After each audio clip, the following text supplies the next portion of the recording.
Okay. Let me really quickly take a look. Okay.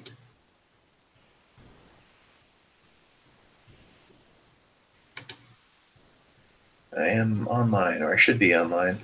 Stream status good. Oh, wait, so I can have my...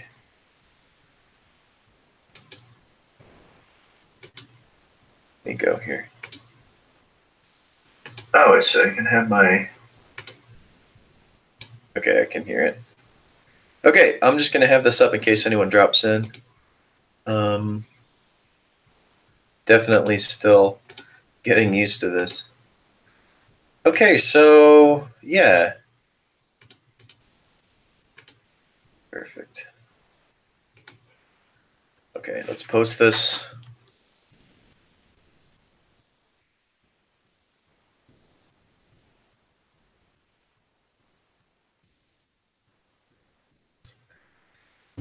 Send an invite out on Twitter, see if anybody's fecking around.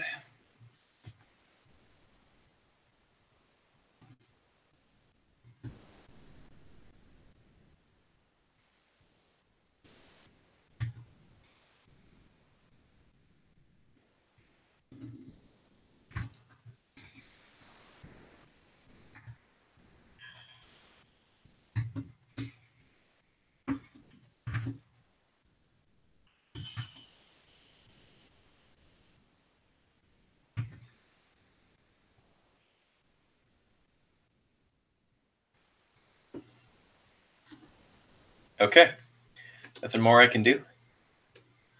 Let's, is there a way I can just look at the chat? Like just the chat? Is there a way I can just look at the chat? I don't know. I think so. Okay, well.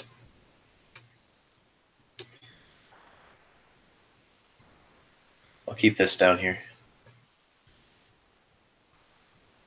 Somewhere. Yeah, I don't know. Hide. Okay, yeah, this is a mess. Where's my keyboard even? It's right up here. Okay, all right, so this is what I'm going to work with today. I'm not going to spend too much time making the track for today. I think I need to devote a lot more time to school projects, goofing off, doing my own stuff. So we'll make this one a little brief.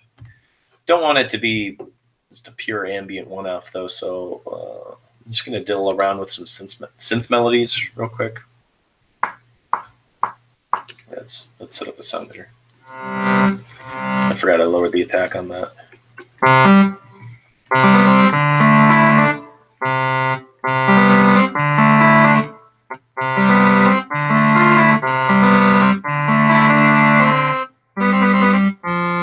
Might be a little too loud for y'all. Let me just post something real quick in the chat.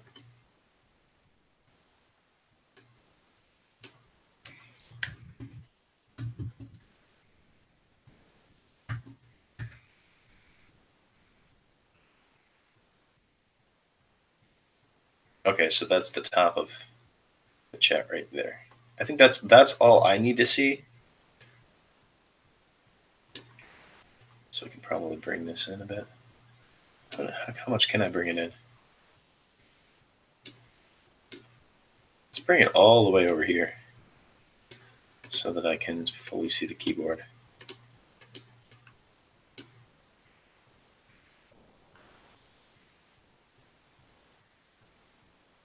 Okay.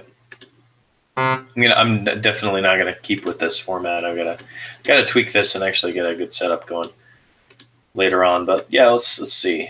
I don't watch streaming very often. It's infrequent at best. That's the way I should put it.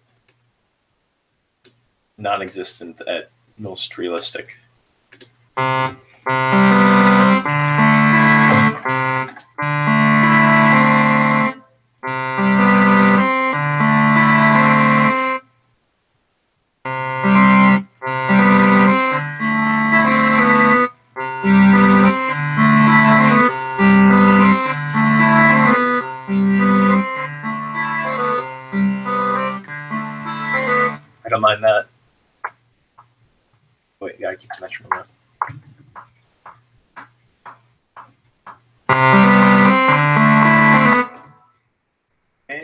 quantize that sheet.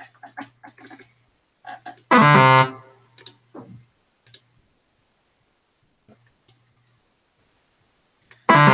think it's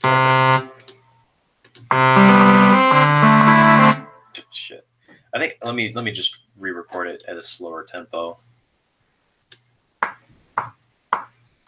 and a little bit of lower volume too.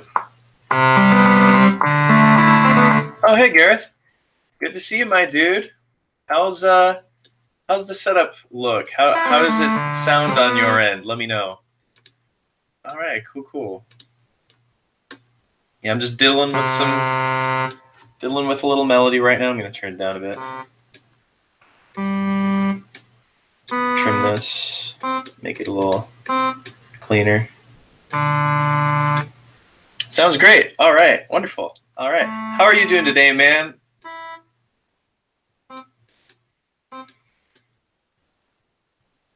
Great setup. Thank you. I appreciate that.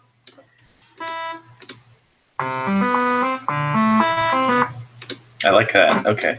I love how when I just like selected everything and just a giant fucking noise. Okay. Yeah, thanks, man. How have you been, Gareth? Doing great today. Feeling positive. Thanks. All right. Awesome. Keep that mood going, man. I thought I'd try this out. See if I could dip my toes into streaming a little more often, because I'm spending at least like 30 minutes to usually an hour or 2 hours every day working on music, and it feels like I could kind of be using that time to multitask, maybe, communicating with you guys, the listeners out there, and maybe hopefully get some feedback on my process, and maybe get some pro tips or some advice, or somebody might have a cool idea in the chat and might actually steer the direction of the track and kind of cause it to take on a new form that it otherwise wouldn't without that feedback loop. So I think it'll be something I'll try more often and try to get better at. Right now the setup is just my desktop as it is. Okay, so I've got this. So let's find some preset to make this melody to attach this melody to. Have you heard of Cyriac Harris? He composes his music in a similar way. He uses his keyboard to create random notes and builds a song around that. Interesting. I actually have not heard of Cyriac Harris. I will have to look into that. That sounds like a very creative, unique approach to making music. That's really interesting. Actually, let me write that down in my notes on my phone. Because my memory is so bad these days, I definitely have to take note of that in some kind of tangible fashion. Cyriac Harris. Yeah, look into it. Very cool.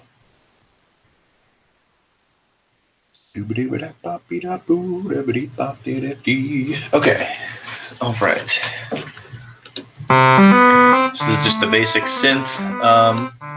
Something that I like to do is, because sometimes I have a general feel going into tracks, his videos go along with the music. They're pretty trippy. Ooh, cool. Let me scroll down in case he posts any more. Yeah, I'm definitely going to give him a look. So yeah, whenever I go into recording, sometimes there's like a general mood that I'm feeling. Like if I'm feeling really tired or really morose, I just kind of like improvise an ambient track with no set tempo. And sometimes I just kind of like tinkering with sounds, is kind of, feeling it out, I guess. So one way to just kind of get stuff started is I like to go to all of the presets I have over here and just like shuffle them randomly and just kind of like blindly click on something to see what it is that I have to work with. So Dark Europa, that sounds like a trance synth. Let's see what this sounds like.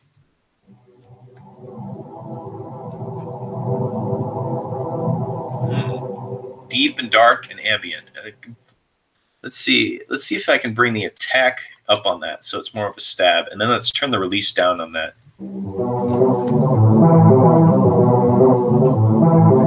Looks like there's an echo on that too. Yep, definitely. I like to wait to add echo until after I'm done. Oh gosh, Omnisphere! I've dreamt of buying that software. Yeah, man. Oh, it's so cool. My buddy Trevor, you know Trevor from the mastermind behind the hot food department. He hooked me up. He is a real G. He is a really cool guy. I hope one day we can all formally meet each other, my man. But yeah, it's just a dream. It's wonderful. There's just way too much stuff that it offers to the point where it's overwhelming. Almost. I also used to have on here not just Omnisphere and Omnisphere 2. This is also Omnisphere 2. But I also used to have not Spectrasonics. Maybe it was Is Spectrasonics the company for Omnisphere? I think I used to have even more plugins on here than I used to. There's actually a funk track that I've been working on for about like a year and a half on and off, and I don't have some of the presets I used for that. So once I can find a way to get them back, I want to revisit that because it's like one of my best tracks, and I'm really excited. It's just really fun and goofy. So yeah, let's see. So let me turn the filter off here too. See what this sounds like completely raw. Let's just see what the Europeans A preset. So that's definitely a lot more harsh. Let's see what that sounds like with a unison, a little bit detuned too. Let's hear that. That might sound a little trippy. I think I'm also going to go up an octave because it's just a little too deep right now. Let's detune a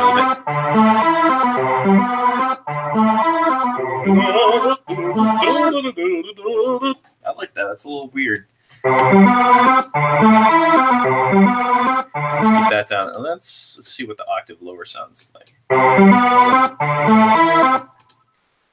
And then let's and I might even completely toss this. Eric Persing of Spectrasonics. Okay, so I was right. There was another. Then it must not have been Spectrasonics. There must have been another. It was another group of presets, I think, that Trevor gave me on par with like everything that Omnisphere already offers. So it was a lot. But yeah, just right now I just am working with Omnisphere 1 and 2, and it's really dope. There's just way too much cool stuff. Actually, let's just tinker with some sound. Let's just like explore some of the sounds they've got. Let's go to keyboards instead of European synths. I think it might sound a little better, a little more quaint. So what about Psych Rhodes? Oh, this is probably a weird one. This is probably a weird preset. Oh no, it's not that bad.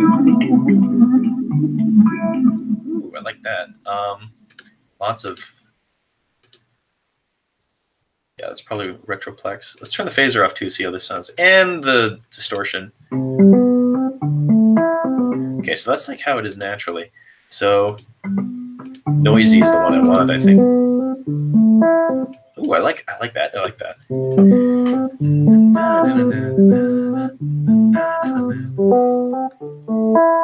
So you get a little bit more of the bell. The more I turn the timbre up, it looks like there's more of a bell sound that's generated from that.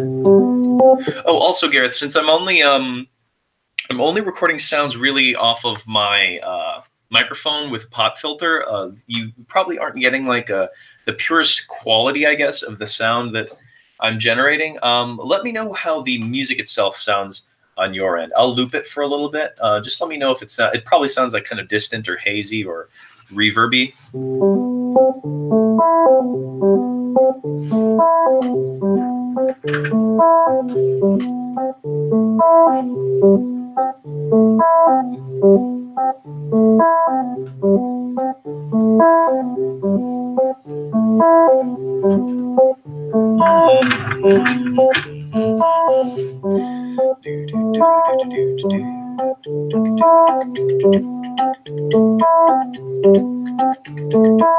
It does sound sort of distant. Okay, that's something that I'll have to tinker with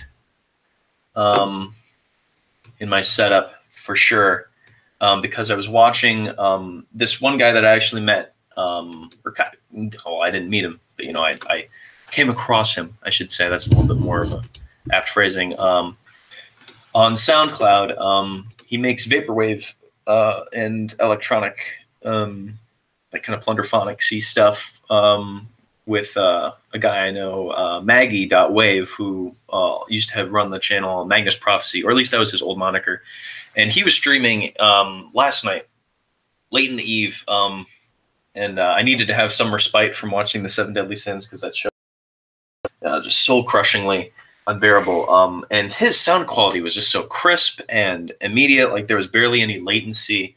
Yeah, I'm definitely going to try to find a way to make it so that you guys are hearing the exact output from my computer, maybe as well as my voice. Yeah, we'll see. We'll see what I can do. Thank you for letting me know, by the way, how it sounds. So yeah, let's see. Let's add on. Let me see if I can do this. I'm going to look for a like a vocal synth to pair this up with. So I'll have the keyboard going. I'll have the keyboard going as well as, what am I doing? Here we go. Voices. I think there's like a whole category for that. So voice choir is a really good one. It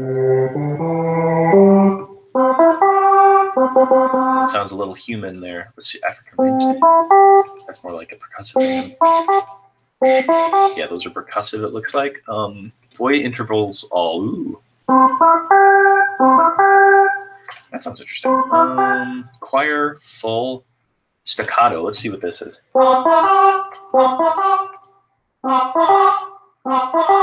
That sounds so goofy.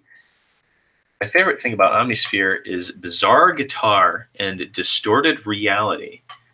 I'm going to quick pick something here, and I'm going to look into that right now, actually. Let's do whistling. It's a little too faint, almost. Oh, that almost sounds like the Klasky Supo Rugrats voices that they used to do. I don't know how they ever conjured that effect. Some of the wonkiest music for a cartoon series I think I've ever heard, the Rugrats. I don't know how they generated that, especially like in the 90s or whenever it was that show started airing. Yeah, it's like they definitely plugged in. Yeah, it sounded like Rugrats, definitely. Yeah, very weird. I kind of like that though. That's quirky. Let's see how this melody sounds with that.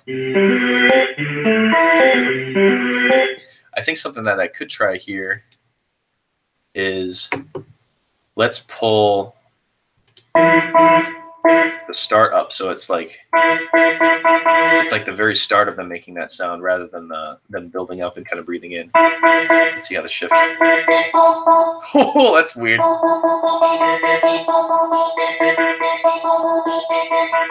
Oh, I love that.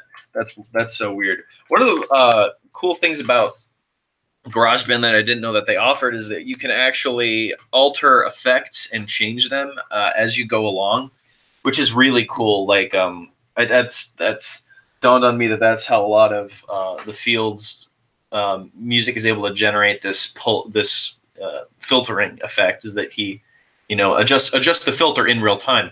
I'm not sure if Omnisphere offers me that capability right now. So like what I would like to do is I'd like to be able to hit the record button. And then like as I'm playing this, I can tinker with this sound and change it as the measures are going along. But since Omnisphere is a separate preset, I don't think that it maps it out. Yeah, I'm gonna look into trying to get that to be a feature that I can work with. Yeah, the Field used Buzz software for a while before the follower. Oh, that's really interesting.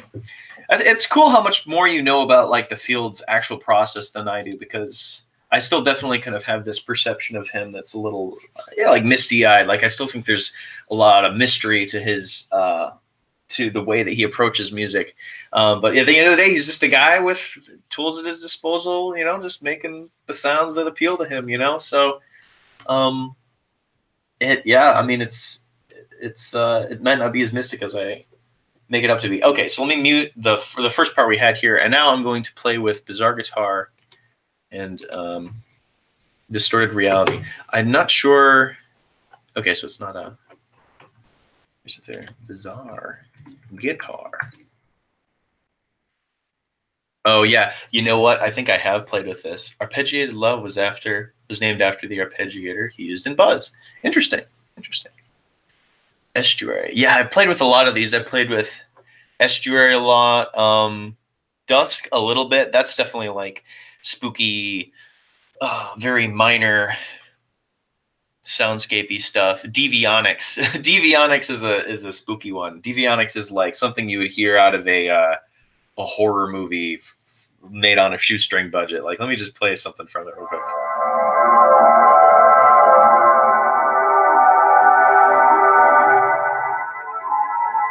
It sounds really cool, like in a high register, right? But if you play at a low register, especially if you're playing two discordant chords together, it sounds like a nightmare. It sounds like you're waking up from a nightmare or something. Yeah, like that sound specifically. I like it though. I like it. Let's pull the attack all the way, or let's pull the start all the way up on this. Ooh, I really like that. I watch a program called Most Haunted. The soundtrack was created using Bizarre Guitar and Omnisphere. The same with SimCity. Sorry, not SimCity. 2004. Okay, cool. That definitely is fitting of that atmosphere then, no doubt. I definitely should. I mean, the standard way to approach the sound would probably like have the attack like right here, you know, pulled back a little bit so it builds in a little bit. You know, you got that. I'll start up here a little bit. It should probably even be slower than that. Let me try this.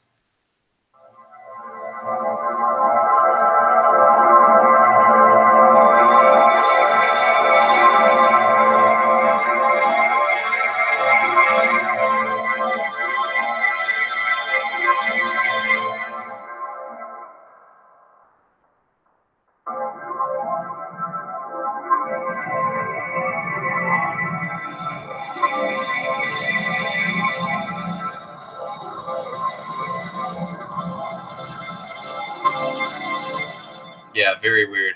But I'm going to try something a little different. I'm going to try to pull the attack all the way up so it's like an immediate strike. Well, it sounds like a house, like a deep house synth or something like that.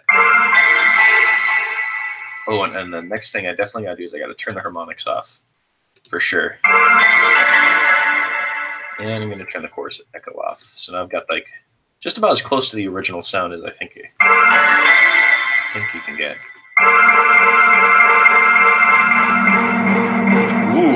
Ooh, that's interesting. That's definitely creepy. See, I could do like something like.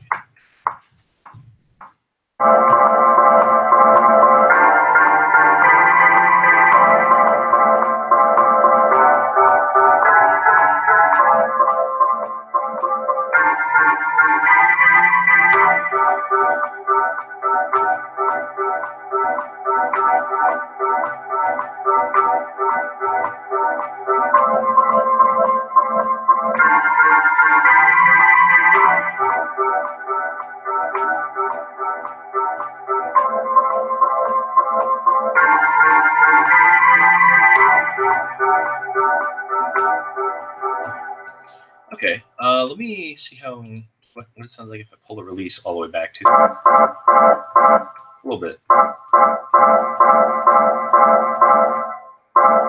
It's like a little splash of a release right there. Let's see. That isn't affected at all. I'm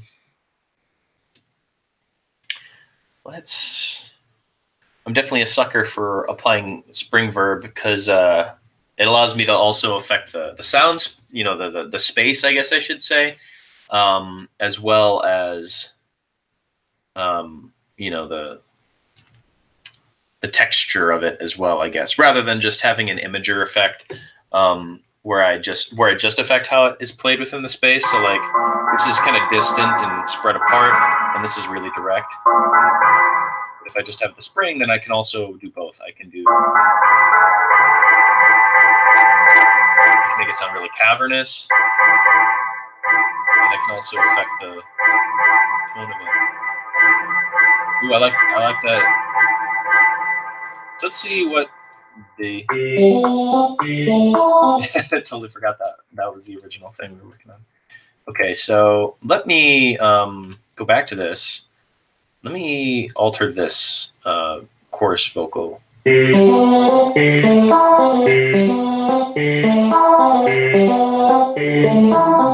Whoa, that's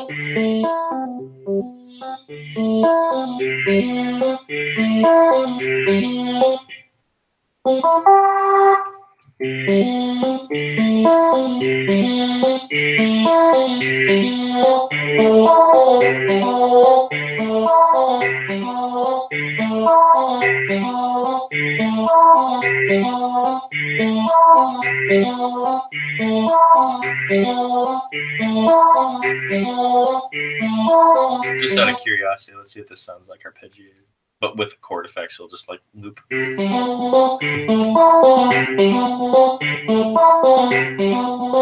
actually kind of like that. I mean, I haven't affected it more than this. Let's also bring this over so it's only repeating every fourth. That might actually be my preferred. I might actually like that more. Take the imager away. Let's see what this sounded like with the phaser. Ooh, ow. It's a lot of feedback. Recently, I acquired some new exciting VST plugins. So there and then I decided to start on a new album. The first single I did, released on SoundCloud. There it ends. The album will be called Neverending. Oh, so that's what your Neverending post was alluding to. Okay, very cool. I'm guessing that is a reference to Neverending Nights. If that is the album by Loops of Your Heart, if I can remember correctly. I think that's the name of that side project. Is it Neverending Nights? No, I can't remember. Is it Loops of Your Heart? Is it Neverending Nights? I think it might be. Okay. But yeah, okay, cool, man. Interesting. I'm very interested in seeing the trajectory that you go on, Gareth. You just evolved so much, man. I really, really, really dig Metadrone's service and Overground. I could actually pull up my iTunes right here. I've downloaded all of them, all of your records from this year, and I think Metadrone is probably the one that has the most plays for me. I just think you're dealing with a lot more diverse sounds than I would have expected you to be dabbling in, especially since we derive heavy influence from the field. Just the timbres you were working with were really surprising to me. I really liked it. I'm very interested to see what you conjure with these new VSTs. It has reference to Corduan and his ambient stuff, and you hit the nail on the head about it's Neverending Nights. That's correct, if I'm being correct. Well, I have it on my iTunes because I recently just downloaded his whole discography, as you can see, because I want to. I'm still totally committed to making a documentary about his work, and I want to be as totally, obsessively comprehensive about all of the work he's done. So I've got. There's his newer stuff. Yep, I've actually been working on a remix of Bringlaw, by the way. It's been, as you can see, almost at least over a month since then. Thanks for the feedback. It helps me going, especially the comments I get on Drupal. Dude, Drupal is so cool. Drupal is so much better than SoundCloud. I mean, Bandcamp is pretty solid because, you can get monetary compensation for your work if someone so wishes. I like the layout of Bandcamp, and I like that you don't have a limit on the amount of sound that you are able to upload, which should be a given. Like, you don't have limits on the amount of YouTube videos you can make, but for some reason I can only upload 3 hours with a standard SoundCloud account. Otherwise I have to pay, and I'm going to be totally honest. At the end of the year, I'm going to get rid of my SoundCloud account. Or I'm not going to get rid of it, but I'm going to stop paying for Pro because I'm just going to upload a massive, 365 track version of this whole project on Bandcamp. Yeah, I've got to get back to this Bringlaw remix eventually. I really like the the track you made there. I'm gonna try to work within the empty space of that and kind of give it a little more of a kind of like a chill wavy kind of thing. I'm doing the same thing with SoundCloud next year. Yeah, definitely, man. Yeah, it's just SoundCloud is just so bad. Like, you don't get a lot of plays. I mean, you know, I understand that. Like, my music, it's not the best. You know, it's very chintzy, as a friend of mine put it. Like, you know, it's kind of cheap. You know, as it kind of has to be, because, you know, making a song every day, it can't be the greatest or everything. Yeah, where was End Never Ending Nights? Okay, so I have the Soul Is Quick and End Never Ending Nights. So yeah, I do have these in my iTunes, so I should be able to know that, or I should have been able to remember that. But anyways, yeah, I'm just gonna move over to Drupal completely. Oh, sorry, I just tapped the mic there. But yeah, I'm gonna move over to Drupal completely in 2018 and just upload the tracks that I think are, you know, pretty okay from the project this year. I just love the people on the site. Like, they're so incredibly positive and engaging. Whereas SoundCloud, you'd be lucky to get a comment from anyone. You know, I mean, of course, aside from you, Gareth, because you're like, you compensate for any amount of feedback I don't get from anybody else. Like, you give me 400 times the amount of feedback any normal listener would. But, you know, on that note, like, if you're looking for feedback from somebody that's not a friend or anything, just a stranger to give you something, or to just, you know, get more exposure, you know, to get your sound out there a little bit more, and to like network and like meet cool people that you might want to work with. Drupal is just where it's at. I don't quite remember how I found out about it, but I think I got a YouTube ad for it, actually. And it just sounded cool. So I'm like, why not? I mean, I'm devoting so much time to making music. Why not try to spread myself across multiple platforms? And it's just so much better. I like the system. I like the karma system. I think the atmosphere is a little overly positive in the sense that, like, I almost feel as though it's spam, but it's like not. It's not bot. It's not like a bot, obviously, but it's bot. It's spam in the sense that someone could mindlessly be leaving you positive comments just to get karma points for leaving comments. But at the end of the day, like, you're not going to get that many spam comments on Drupal, if you know what I'm saying. Like, a lot of the comments I've gotten on Drupal are, you know, fairly detailed, and really sincere and really nice. Even the ones that are critical and I'd almost say more negative are really polite. I really am glad I found out about it. I even had a guy approach me about doing a remix, and he's working on a remix of, I think it's Empty Glass Factory right now, which is really cool. And that happened within a week. It happened within a week of me going on the side. I'm already working and collaborating with people. It's great. I really like it. I'm going to get back to making music here. So I was working with Devionics. Ooh, I like this. I like this sound a lot. It reminds me a lot of, there's no sign of fake plays on Drupal. That's another great part. That really is, like, that is the worst thing about SoundCloud. I can't believe I didn't mention that. But yeah, SoundCloud has completely left me jaded from the whole thing, because, you know, as minimal as it was, as limited as my, you know, exposure and audience was, of which, Gareth, by the way, you compose a very significant amount. I'll tell you that. My analytics have you like at nearly, and this was before, you know, the mass inflation of plays via bots, which give you these 50 play dumps, which feel totally unearned and totally throws off my analytics completely. So I'm like, okay, who's real here? Which plays did I guess I would say earn, you know? I don't know. And they're just trying to get you to buy fake plays. Like, there's all these other SoundCloud accounts where they give you likes, and their icon is, hey, buy free SoundCloud plays. Go to the link in the description. Or it's those ramen record assholes who just, they like practically every single song you upload within a minute of it uploading, and then they like specifically this. They follow you, they like your new track, and then they like 3 other tracks, and they do that over the span of a minute. So, like, yeah, they're obviously spam. I don't see any worth in that. It's like this false gratification, like, oh wow, I got a bell notification on SoundCloud. Cool, maybe someone listened to my stuff. Wow, man, that'd be really dope. Maybe they left me a comment. Maybe I could make a new friend, you know? But no, it's a fake person, just, you know, one of many. So yeah, Drupal, all the plays are authentic, I'm pretty sure, on Drupal. Or I mean, at the very least, they don't seem to come in these giant blocks. You know, I can tell that these are actual plays. Like, people are actually listening to me. So yeah, it's really cool. But anyways, as I was saying, I really like this Devionics preset. Yep, that's how they do it. I gave up constantly blocking bots to prevent this from happening. Yeah, I mean, I still kind of do it out of a force of habit. Like, oh, hey, I upload this track. Let me wait a minute. And then let me, like, block this person named. They always have these ridiculous, totally fake names. And it's usually it almost looks like a stock image of, like, usually a pretty woman or some scenic landscape or something.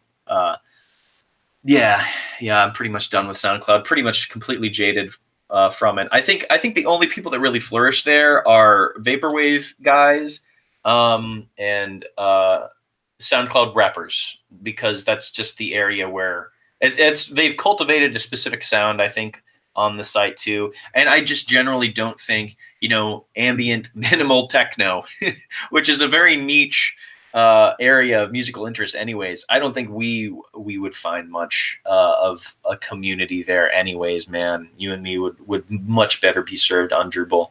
There's some really cool people on Drupal, like Emmy Ariandi or whatever her name is. She's left me some great comments, and Stereo Architect is great. I like Lolita's Corner. There's a lot of ambient artists there too.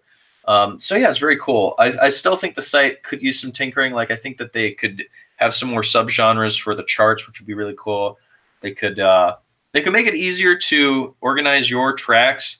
Like, I wish they had a feature where I could organize them by plays or organize them by date of upload or something like that. But yeah, the site itself is just vastly superior. Anyways, I gotta stop getting off track. But this synth I was playing with here, Devionics, reminds me a lot of some of the spacey, ethereal stuff that Wilner worked with on Cupid's Head and Infinite Moment, which man, what an achievement that was. I mean, I like all of his albums, of course. I'm a huge fan. But I think The Follower for me kind of falls into the same realm as Yesterday and Today. I think it's really solid, but it didn't really push his sound too much more forward, at least in my opinion. Or offer many as just flooring songs, but like Infinite Moment, holy shit. That whole project is just one insane journey after another. Like, the opening track is just this foggy atmosphere that's super, super relaxing, and it's like you can't tell if the synth is a vocal sample that's been manipulated or not. It's really cool. So yeah, this one kind of reminds me of something that he'd play with on those albums. Let me actually, I got a good idea. Let me make this a solo track, and let's bend the note that way so that when I alternate to a new note, it actually pitch shifts up. I like that. Yeah, Infinite Moment. Infinite Moment is really a contender for his best, I think. I've really grown really fond of Cupid's Head. Looping State of Mind used to probably be my favorite record of his, but it was my first album I heard from him too. Because I don't think I'd jumped on the Wilner bandwagon until 2011. And then From Here We Go Sublime is just this classic project that instituted. Ooh, I like that one.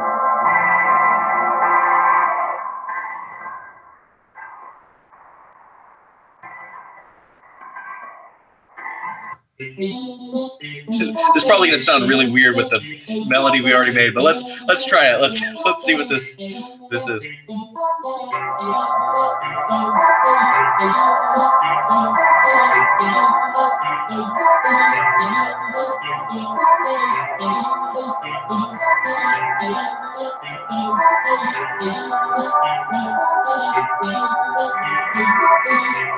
I like that. Okay. Do that, and it has the way that I really love the way he staggers his phrases too. I think that's evident, particularly on like A Paw in My Face, where it loops I think 6 times, and then he lets the contrasting phrase loop twice or something. So like that's one of the great things about his music is like, yeah, you've got like tracks like the opener made of, what is it, made of steel, made of stone, or something like that from Infinite Moment, and then you've got like No from Cupid's Head, which is this crazy loop that like the first time you hear it, it's really hard to make out where the phrases begin and end, because you've got that flickering noise in the background, you've got the vocals doing their thing, and the beat is really weird. But then like the more you listen to it, you realize, oh, he's just staggering it. He's still looping it in a way that you're able to detect, but it's not a typical like, I'm going to loop it every 4 bars. That's what I love about his stuff, is like, sometimes he'll do something like this. He'll do something like, he'll have it go for 6 measures and then devote 2 to the, the counterpoint, the musical counterpoint, and then he'll go back to the phrase. Or he won't even do that, or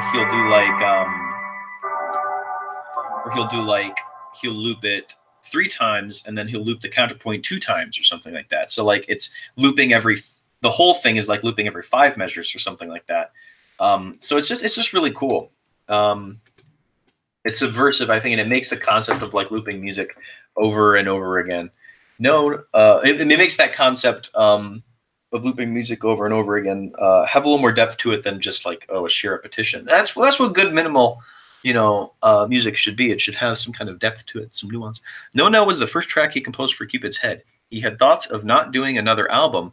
Then the first sample came together. Yeah, I think I actually read about that. I remember that, him talking about that. I read that quote from him in an interview when he was doing the tour or the album cycle for that record. Yeah, I'm really glad he had that new creative burst, because this new wave of darker, dronier, more dense, I guess I should say, foggier production is really cool.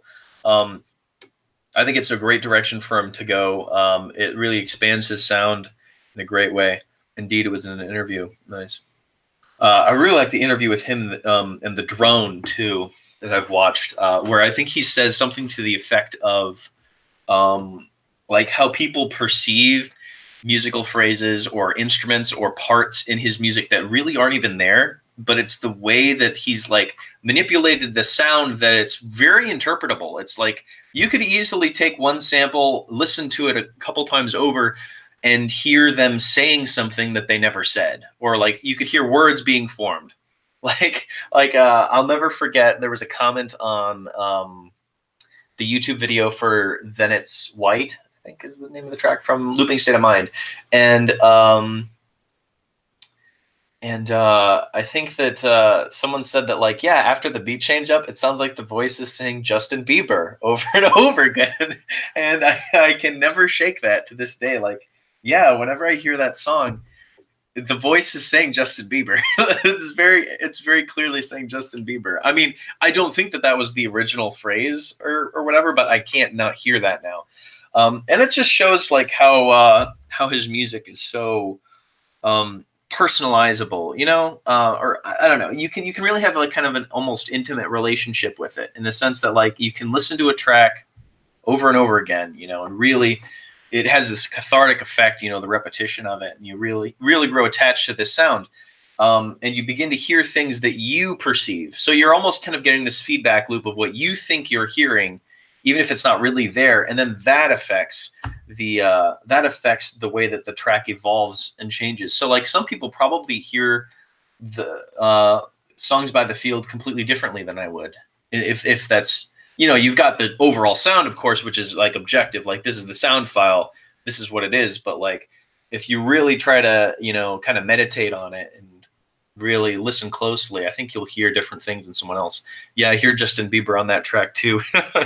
Glad I'm not the only one after that comment. It totally affected me. So I think, ooh, I like that little bubbly sound effect. Also, I can hear a voice saying, "Are you gay on Arpeggiated Love?" Yes, I hear that too.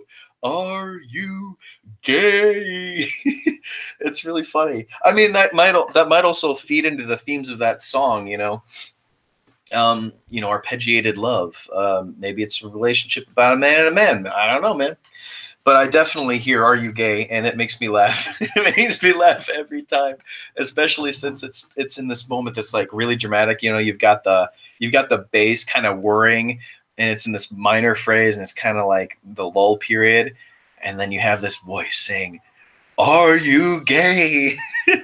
I just think it's really funny. Okay, so yeah, I think I'm going to get rid of the vocal snippet from the Rugrats, just because I don't think it sounded appropriate, at least against this Devionics sample.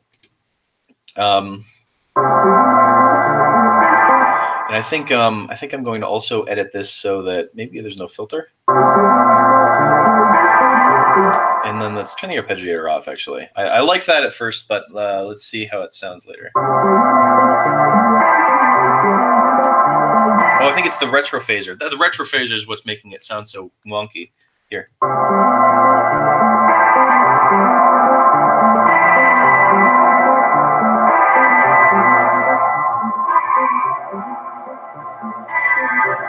Let's turn this down.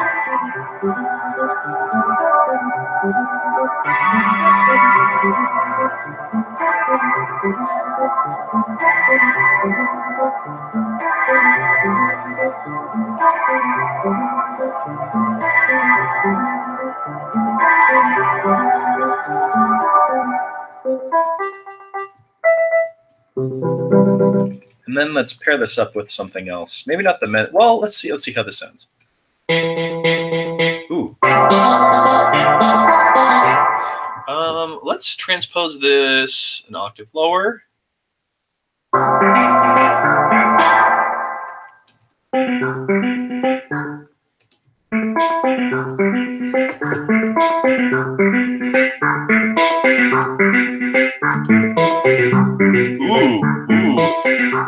Oh, I got a good idea. I got a good idea. Okay, so what I'll do is I'll duplicate this. I'll duplicate this.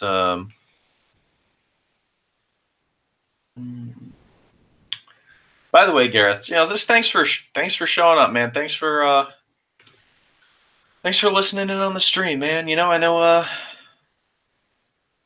know it's been long, but it's good to have somebody to talk to while I'm doing this. It's pretty cool, and it's just good to talk with anybody about the field. I think that you and I are the only people that I know in real life that are huge fans of him. Whoa, that sounds good. Yeah, I think that sounds really interesting. I'm going to take the filter off on this one so that it comes in after a measure, and I think I'm going to edit this. Let's see. That sounds interesting, though. Maybe not so much.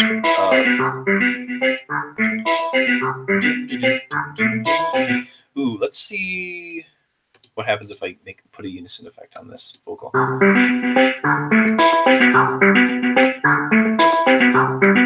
No worries. It's great to share thoughts on the field and get to know how you create your music. Oh, man. Thanks, dude. Try ring modulation too, so maybe it sounds more like song. Yeah, let's see.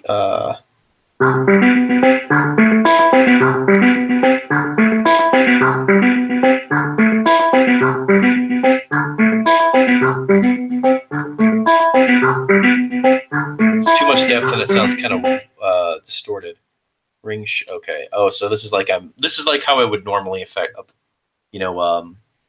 change the sound of the synth. Something that's really great about Omnisphere. I'm going to take a little aside. Let me play this whole thing so far. I feel bad I've only been able to get really like 4 full phrases done. I'll record another song later. I have an idea of a looping vocal on No No. I'll probably live stream that one later or tomorrow. Great. I would love to check that out, actually. I would love to see your process too, man. It's very interesting to see how people make music because everyone does it differently, and it really can, I think, help us all grow in our technique and inspire us in new different ways. Look at me babbling on. But yeah, I'll definitely check that out, man. Send me a DM on Twitter or just post it on your feed. It'd probably be easier to remember for me if you DM me. But yeah, whenever you're doing that, I'll definitely check it out, man. Unless I'm busy or something, but probably should be open this weekend. But yeah, let's see how this sounds right now. I got the main lower or higher pitched part up here, and then it's going to get a lot deeper. I think I actually need to lower this a little bit because it's going to overwhelm the sound. But yeah, let's see what this Let's see what this is. Will do. I'll let you know when I play. All right.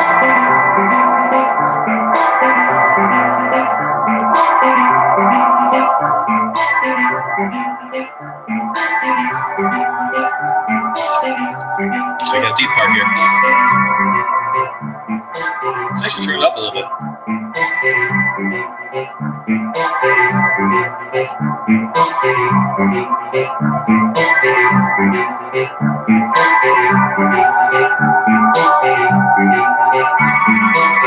I like that. I like how it evolves into that. That's really cool. Yeah, I've got to affect. I think this part I need to affect a little more. What I'm probably going to do is I'm probably going to apply a filter here and kind of like make some, whirring effects and have it kind of pulsate a little bit. And then I think what I should also do, I think I should start this late and let one of the ambient phrases kind of lead into the track. Actually, let's make this part the first thing people hear, and then gets into this. And I think I'm going to make this sound a little more distant too. Like I'm going to make this sound a little wider, maybe a little more reverb on it too. Would be not bad. I'm just going to do proverb. Let's make the time a little longer than usual. Room size has got to be the biggest. I know that's a really blunt way to compose it, but I don't want it too much in the mix, so I want some attack on here. Let's have it load most of it. No delay. I don't usually like a lot of delay on my reverb, but I think I should start playing with that more often. Especially if I'm mixing it with other instrumentals, it might actually be more advantageous to have a bit of a delay so that maybe like a kick or something is more resonant first and it doesn't swallow up the reverb after that. Mostly high shelf. I don't want too much low end. At least on this instrument, this one definitely needs low end. But let's see. It's actually, yeah. Let's turn this up even more. Make it diffuse a lot. Let's see what happens if I freeze it at a certain point. That's a really cool. This is a really cool feature too. Is you can like, and I can just freeze it, and then it just plays the reverb. It's like you can just extract the reverb and make it your own instrument. It's so cool. So like, so the reverb is just always like playing. Whoop. Oh, and then this is also something that happens a lot is GarageBand crashes on you randomly, especially when you're streaming, I imagine. Let me actually feel. Damn, my computer's actually getting really hot. That's probably something I could fix actually without even doing anything different. I'm just going to turn the brightness down and then close iTunes so that there's less stuff going. I probably should have done that anyways. But yeah, I got to keep running Chrome and GarageBand.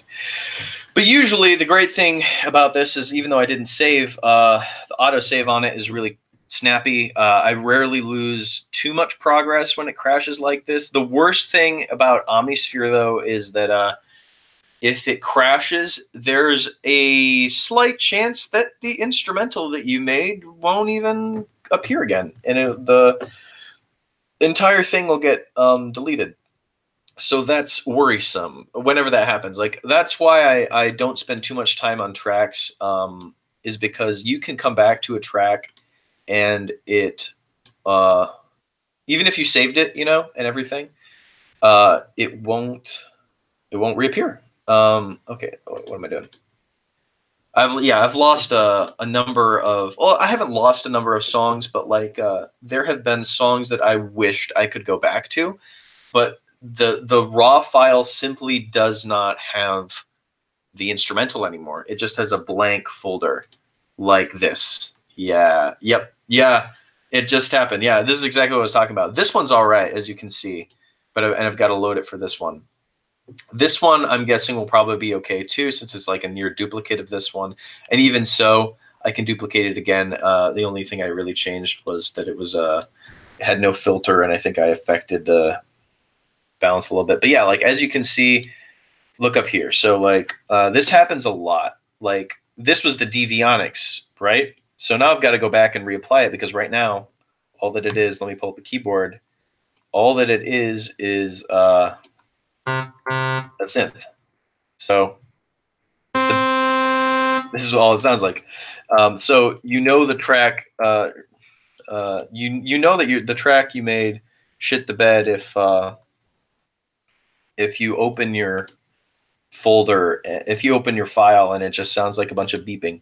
So let me go to Devionics and pull the one up that we were using, and I gotta just completely reapply the effects again.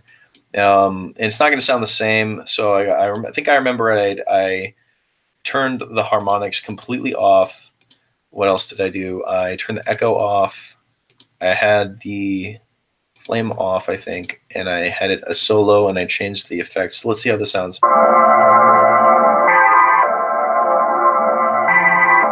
I think I also had some reverb on it too, because that sounds a little too sharp almost when it changes up. But yeah, okay. So I was able to basically recapture the general vibe, which is good. I'm happy about that. Let's no, not Imager. Let's do Spring Reverb. Turn the width up on that. Maybe not super aggressively though, because I don't want it to like almost pierce your ears. Let's turn the tone up.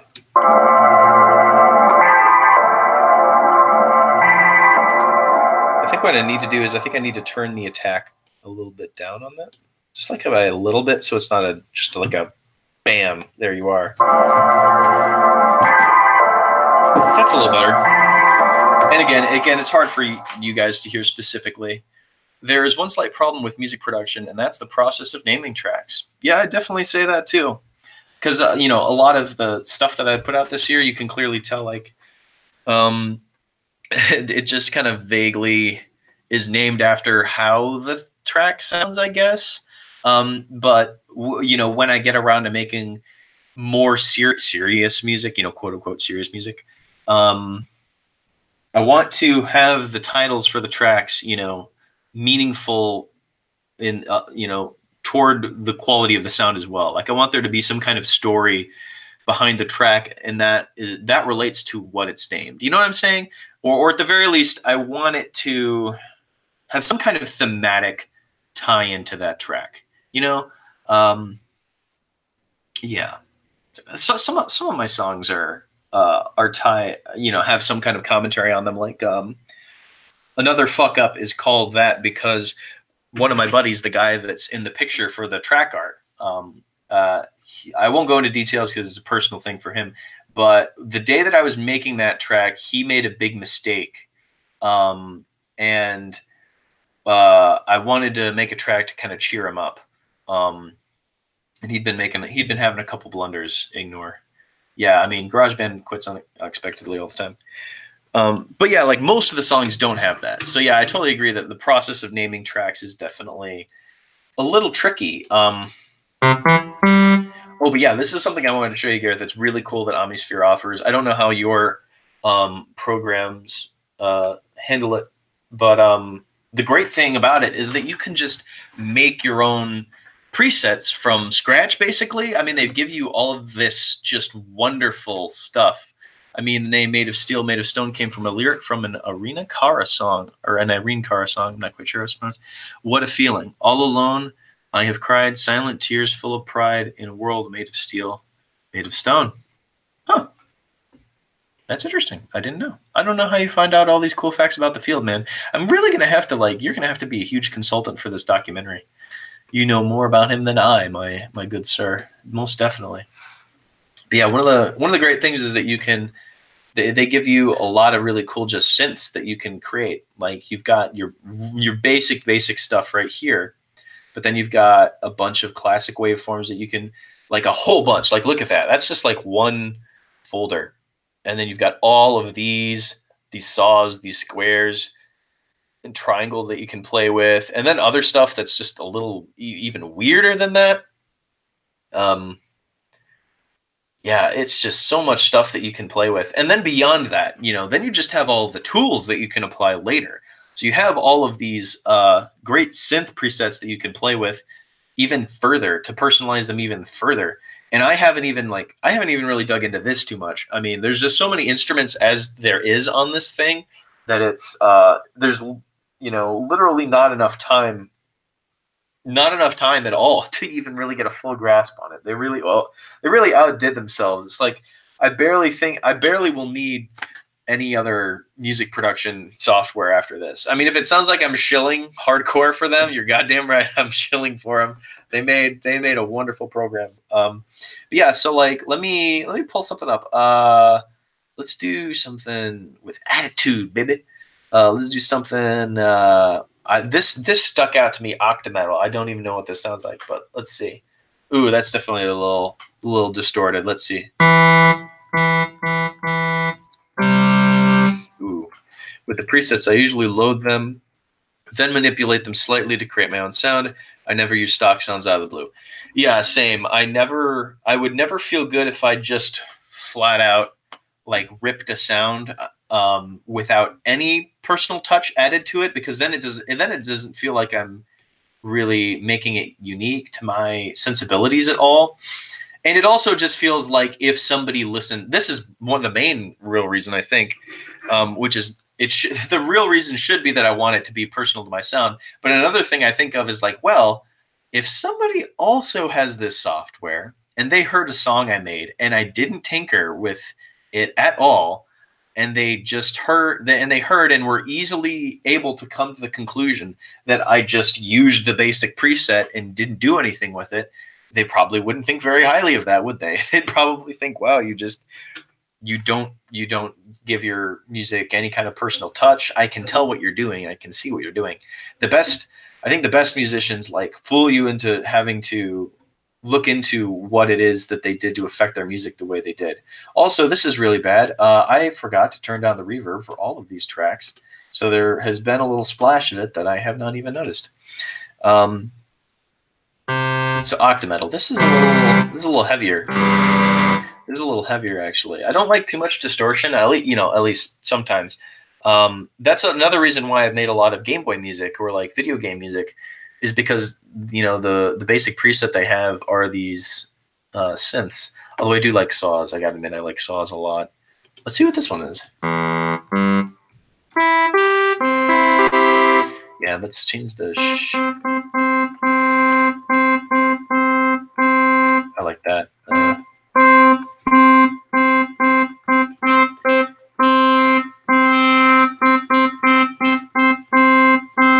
Little faint buzz. Maybe not.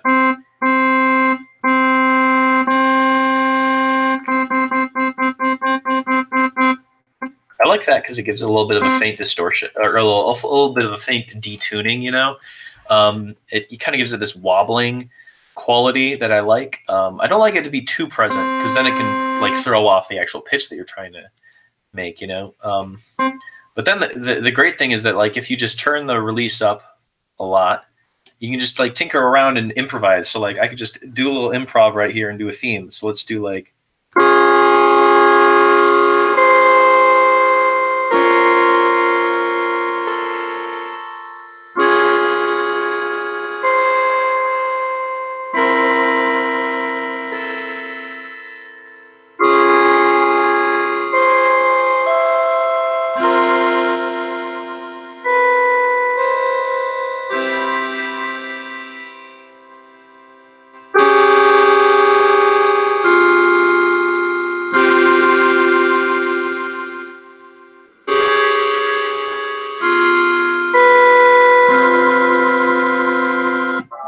And I could just like, if I was feeling down that day, or if I didn't have enough time to really make a good song, which usually is the case, I can just like sit and just like diddle with it, and like it sounds fairly full, and you can do it really quickly, and you can make a little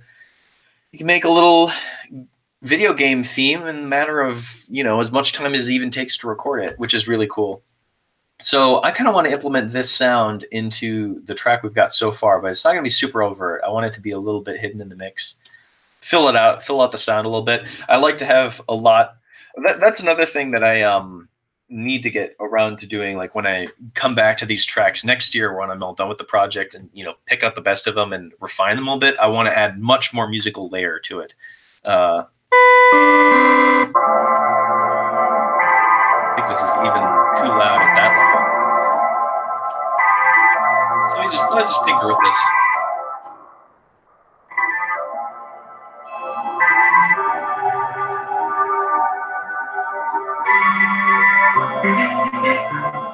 No, that's well. Hold on, I'll get to that in a bit. I rediscovered an old moniker Axl used in the early 2000s, Speedwax. Yeah, I've actually heard of that. I think it was one of the like 7 or 8 other monikers that he has on his Wikipedia page. So I've been going to his Discog actually and trying to find like literally everything he's ever made to try to amass it into one compendium. He had a song called Square, which used 8-bit Game Boy sounds. Oh, very cool. Or Square, I'm guessing is how it's pronounced. It was on Red Bull Radio. I'm unsure if it's still playable, though. Interesting. That'd be really cool, actually. That'd be really cool to hear, video game music from Axl Milner. That'd be really interesting. He'd be really good, I think, at generating an atmosphere in a video game, especially in one that's kind of relaxing.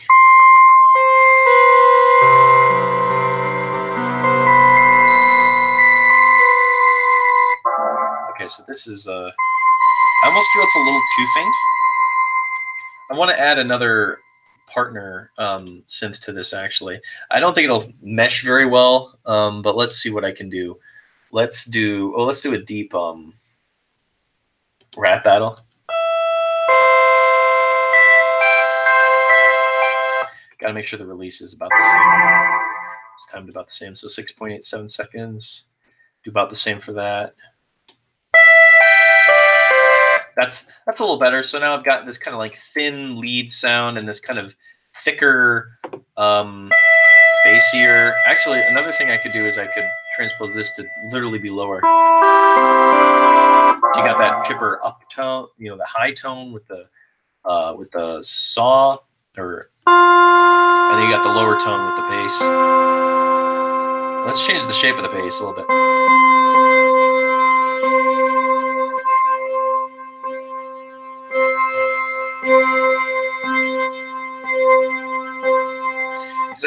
I like that sound that it's faintly dipping into. You know what I'm saying? It's like it has that detune. It's like they're overlapping in a kind of jarring way. I think it gives it kind of a quirky quality, but I don't want it to sound like that was accidental. Because that could easily come across as someone like, oh, this sounds like it's clashing in a bad way. I want it to kind of sound weird, but intentionally weird.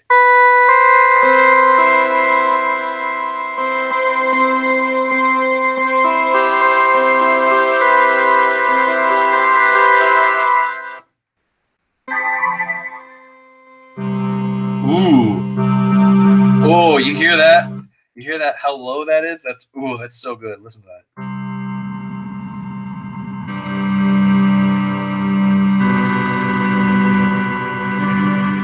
That's nice. I like that a lot. Let's also, if I hit this button, I can actually link these two instruments that are playing at the same time. And yep. And I can affect them both in the same way. So if I click filter on one, it affects the other one. So let's see how this sounds. Let's see how this sounds with the filter. Ooh.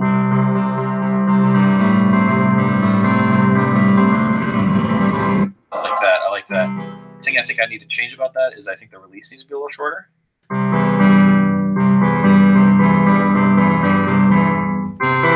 I can see this easily being like the mid-range of this track. This could be the mid-range almost. I'm just going to turn this up a bit.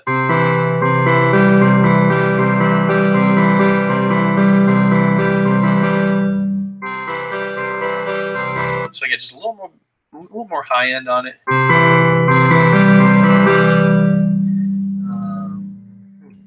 I think it sounds all right. Well, let's see how it sounds with no release at all. Ooh. Oh, the lower one is still. Oh, I took the link off. Duh, that would explain it, wouldn't it?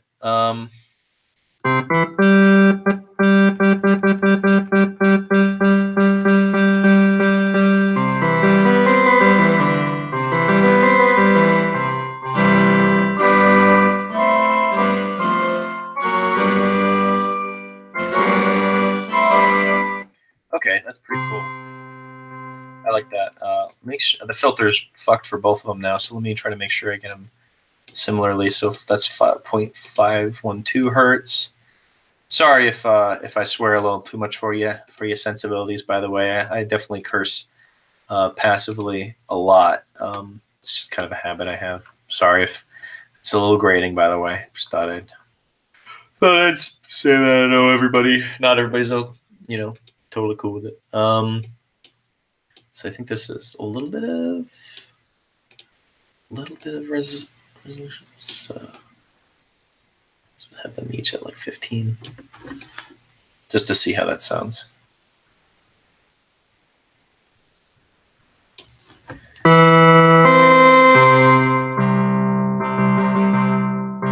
Okay, so let's pair this up with this. I want to ignore these other two parts right now because I think that they're clashing a little weird. But this, I think, could complement this. Let's see.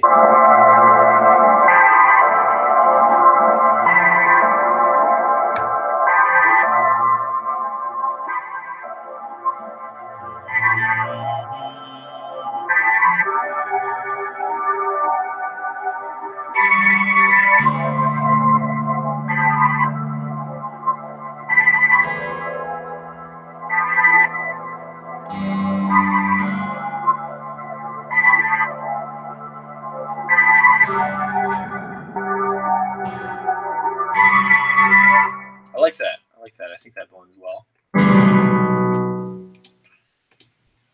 Basic melody. I mean, there's something you're definitely going to find out about me if you watch enough of these streams and listen to enough of my music. A lot of it's just in C. A lot of it's just in the key of C. Go figure, man. It's just easier, I think. I mean, it's not good. It's definitely something I gotta get better at. I've got what's good, my dude? I don't have audio here at work, but clearly it's cranking out the excellent tunage. Hey, man. Thanks, Pat. Very cool.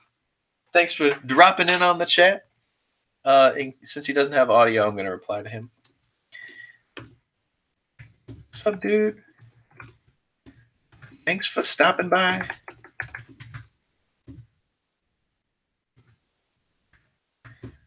Definitely turning out a jam.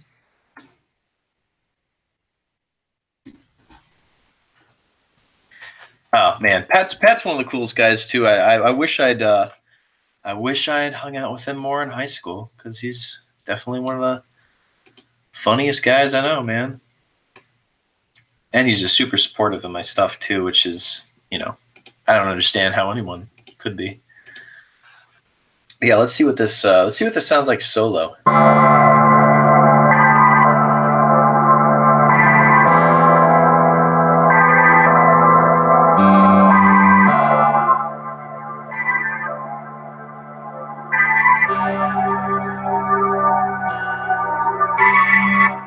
As you can see, Pat, I have been typing a lot. Yes. Now we have a couple fellows in the chat. Welcome, welcome. Okay, so I think that this phrase at the end might be a little obvious. I think that that's something I would predictably do. I'm gonna toy with this a little bit. So let's see if I do the fifth.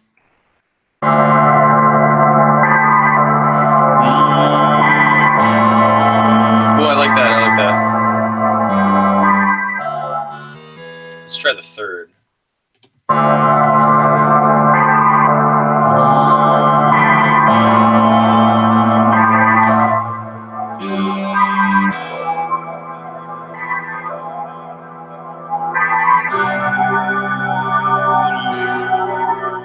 think I'm going to lower this. I don't want it to come back up yet. Yeah, let's do that. Let's also see how this sounds arpeggiated as a chord. And then let's do, I wanted to do, ask him how it was going.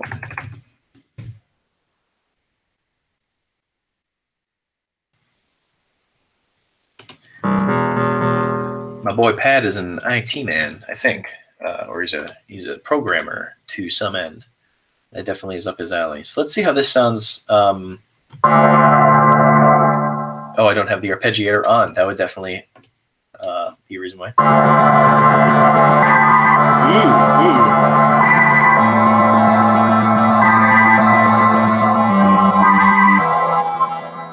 Ooh, I like that a lot. I like that. Let's turn this down 1 octave.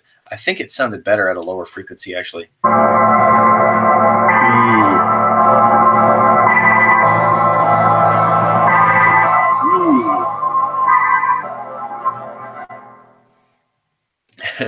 Bored as shit. Boss Man is out all day, and I don't really have anything better going on. Killed about 3 volumes of Kengan Ashura so far. Kengan Ashura. I have not heard of that. I will need to...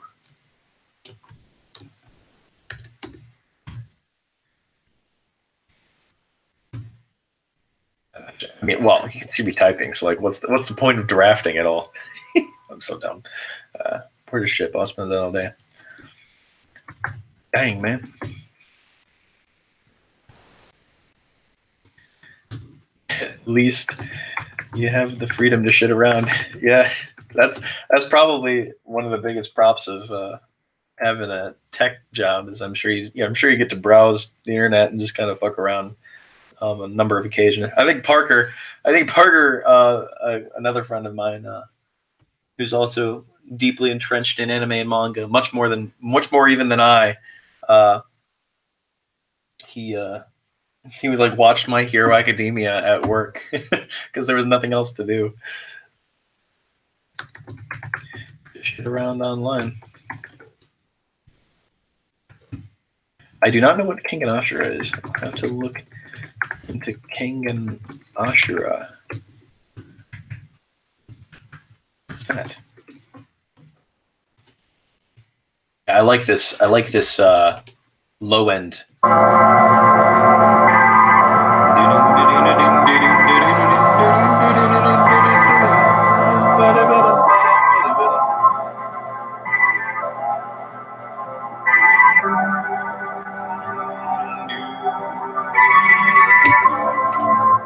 Okay, I don't dislike that too much. Another damn fighting manga Parker got me into after Baki. Yep, sounds about right. Yeah, Parker and Pat have kind of been on a shonen kick. Not shonen, but like, I should say manime kick. There's a difference between shonen and manime. And I think well, you could classify stuff like JoJo's as shonen technically. JoJo's is much more a anime in breed and aesthetic. Let's see how this sounds now with these 2 other parts added in. I completely forget the melody.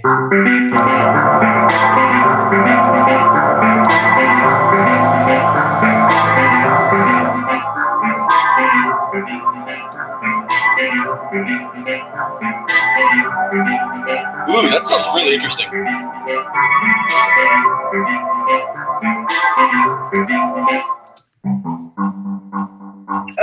This doesn't sound very descriptive. I might delete that and come back later.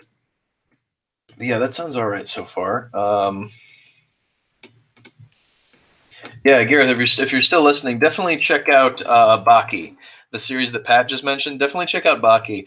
That is one of the most insanely over the top, beefy fighting series I've ever taken on. There is some stuff in that I don't I don't even know how I could explain it to you. You just kind of like have to like go with the flow. There's a bunch of crazy stuff. The art style is like super beefy.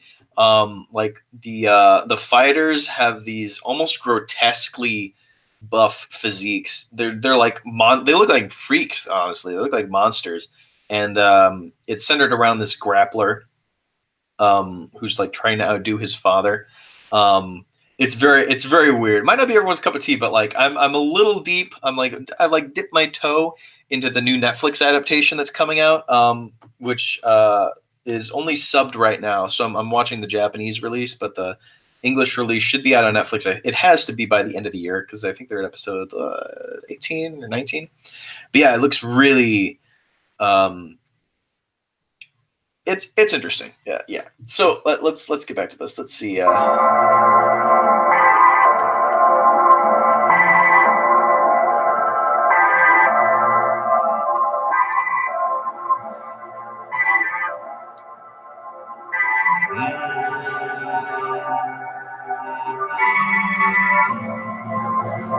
That's nice.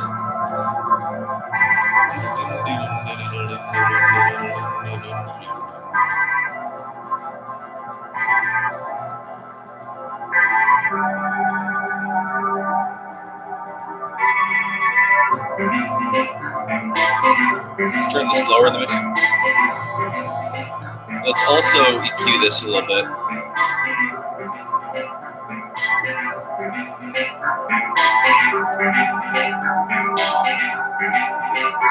It's a little bit on the high end.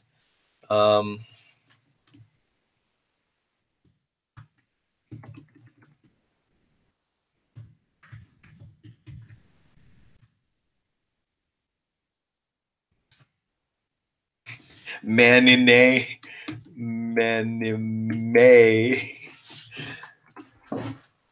Yeah, let's the downside to GarageBand though is that whenever you try to affect it like within the track itself, not within the plugin, I got completely caught up on reading Golden Kamuy in like a week, so I had to find more to bloat up on Mal.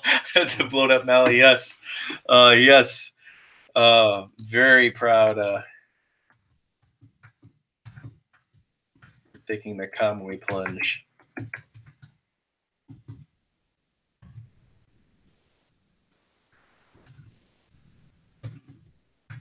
Yeah, Golden Kamuy is a really weird, another very odd series.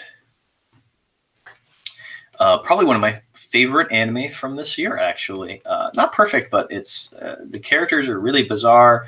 The scenarios are really darkly funny, and I think the writing is really solid. Maybe not the dialogue itself, but the situations that the writer is able to conjure. And it's also very highly like historical.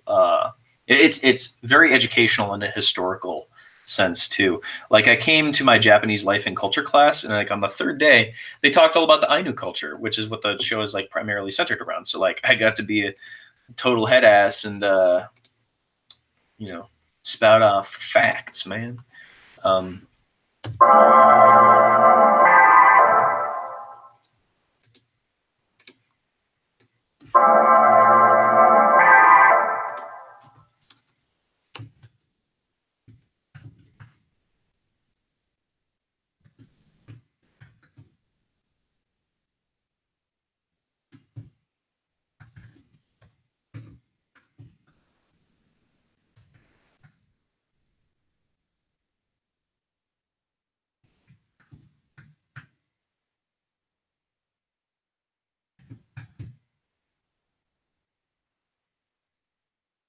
I also can't even tell because like the way that I've adjusted this frame, I can't tell how many people are watching it.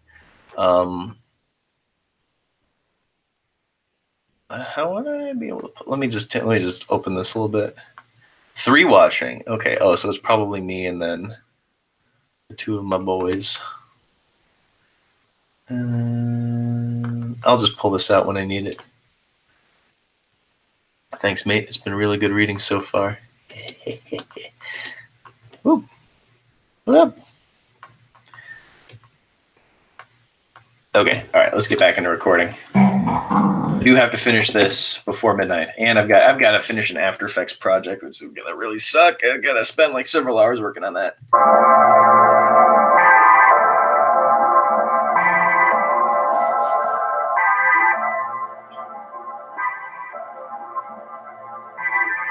A lot of recording is just, you know, going back and forth and re-listening to what you've already made.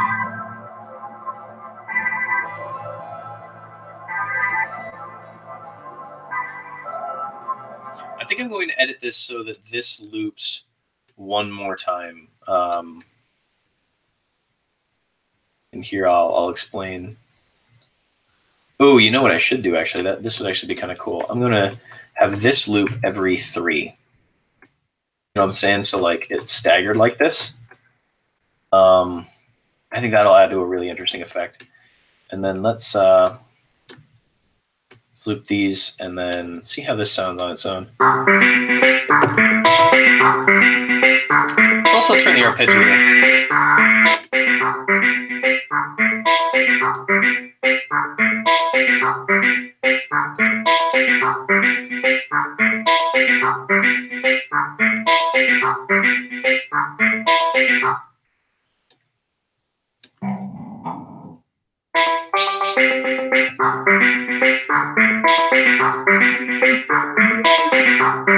I would like to have that phaser effect on it. That'd be interesting, but it's a little too domineering. Let me try to put on a different kind of modulation effect over that. Let's see what vibrato would sound like over this. It sounds really weird. Okay, no, I'm not gonna mess with that. Analog phaser. This might be a little more my speed. The trouble is, I think some of these you can only affect. Yeah, like you can't sync it, but this one at least offers that, so that's good. Let's do it every measure.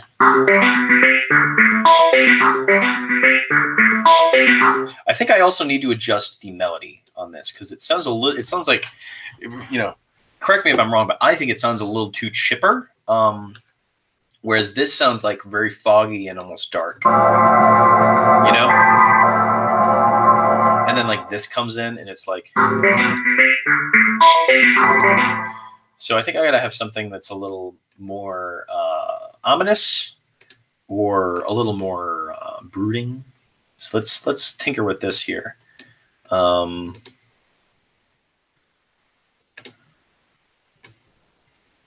draw this in.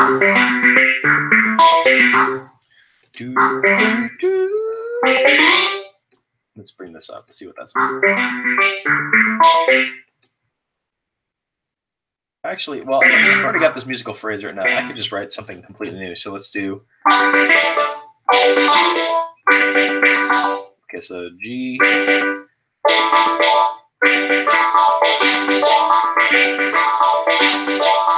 Well, that sounds kind of weird, but let's see how that pairs up with the rest of the beat.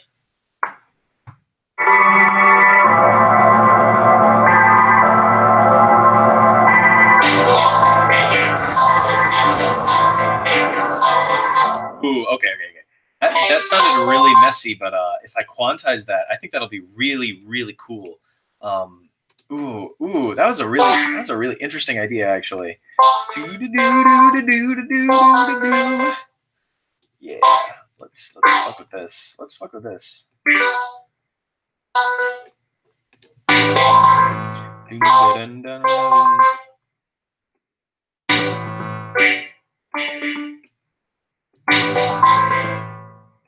I think it's this way.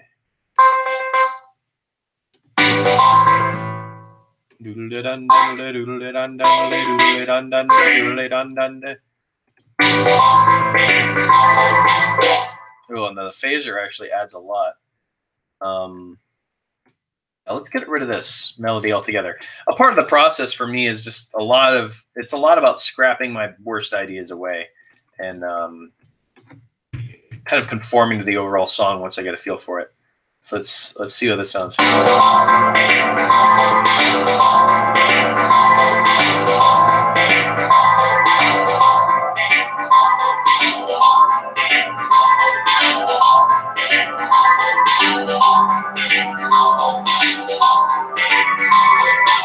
Oh, I think that, I don't know about you guys, but I think that sounds just awesome.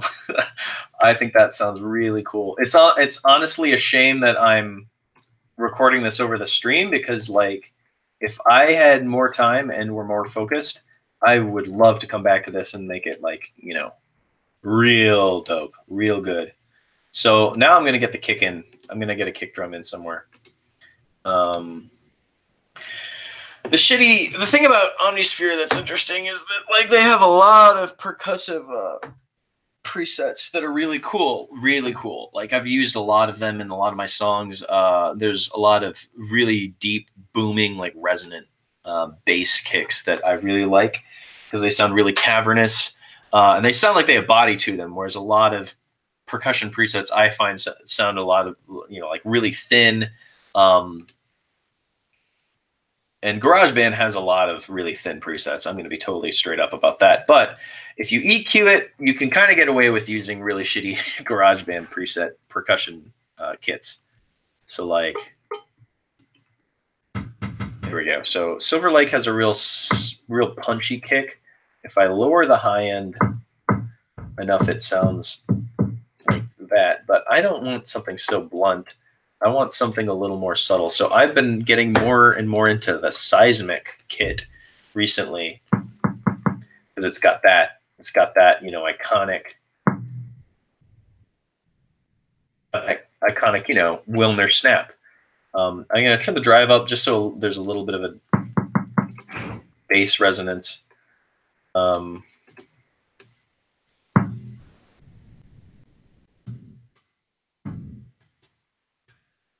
this a little bit. And then add this for the high-end instruments.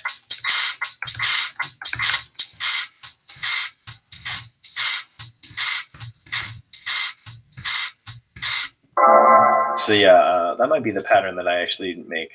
So that's it.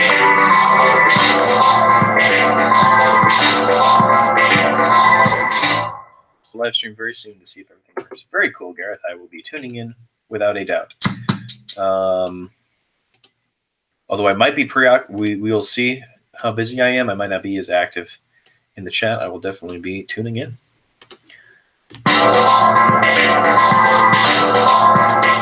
Ooh, that was like kind of an accidental rhythm, but I think it's kind of staggered in an interesting way. So, I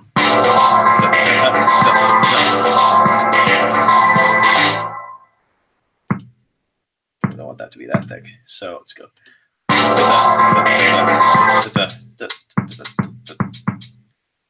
Maybe not that obvious at the end there.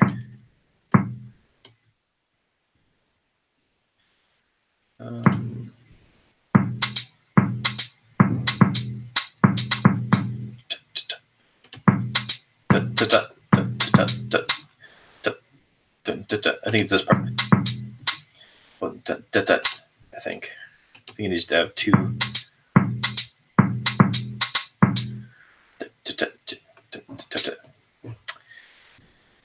Yeah, Garrett, definitely DM me and I will tune in whenever you start that process.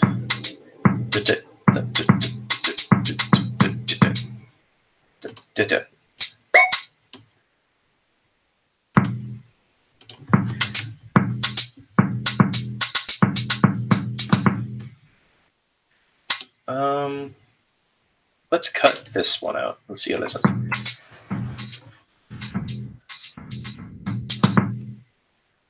I like that. I like that. And then let's give this a loop.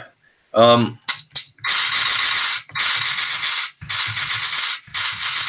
don't know what that was, but I kind of like that. So,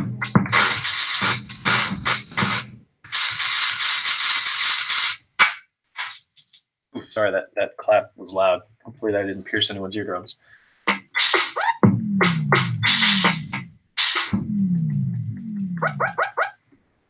So that's the end of the kit.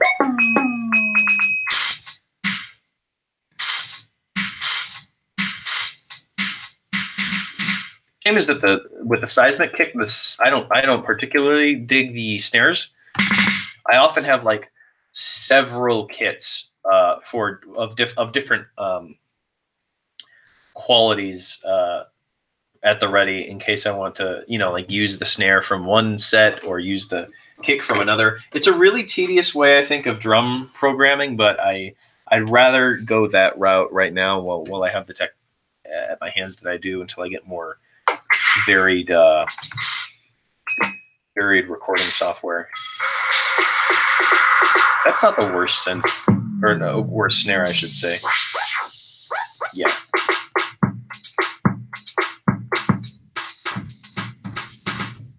I don't think I'm going to use that, but because it would, I think the sharp snare would almost derail the sound, the ambient kind of techno vibe I've got going on.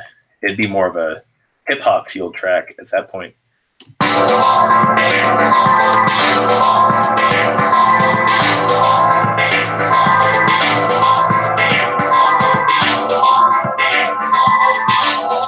So I like it. I like the beat. I just don't think, as I was mentioning earlier, I dig into a lot of different presets for different instruments, and I think I'm going to tinker with those hi-hats because I don't quite like how faint they are on the Seismic kit. So let's see how they sound on the Piledriver kit. So I'll get rid of them on the seismic and get rid of the kick on the pile driver.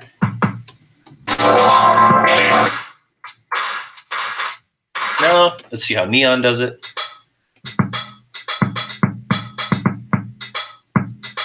Not that bad.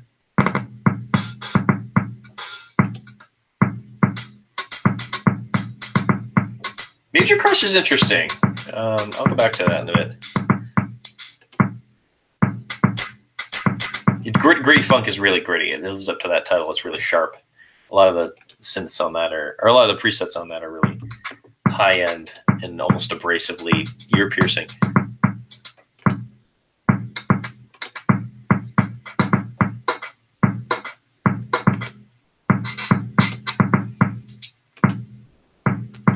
The Boutique 808 is usually really good for the hi-hats.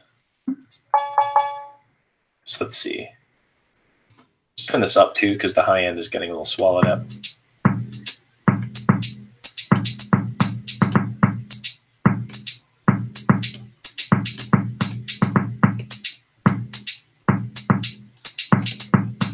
I'm also going to turn the delay on just like a tad.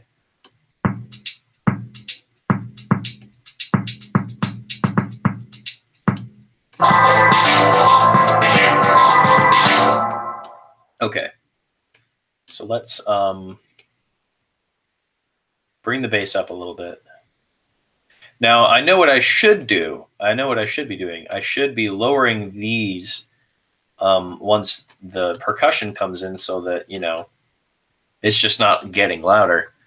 But that's something that I've definitely sacrificed for the sake of getting a track done in time, is proper equalizing and mixing and mastering and, you know, all that jazz. That's definitely the aspect of my recording I pay least attention to. I mean, that's not totally unoriginal.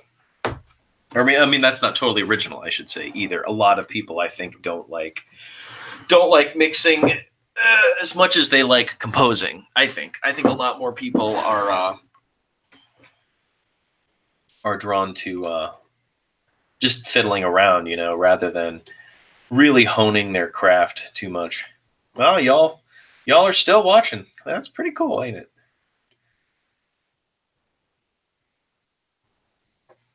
Okay, let's get back to this. Well, the trouble is I can't really balance it out. There we go. That's all right. Okay, so I think that's okay. I think I'm going to, yeah, wait until that phrase is done. What are these I've got going here? So now let's get some more melody going on.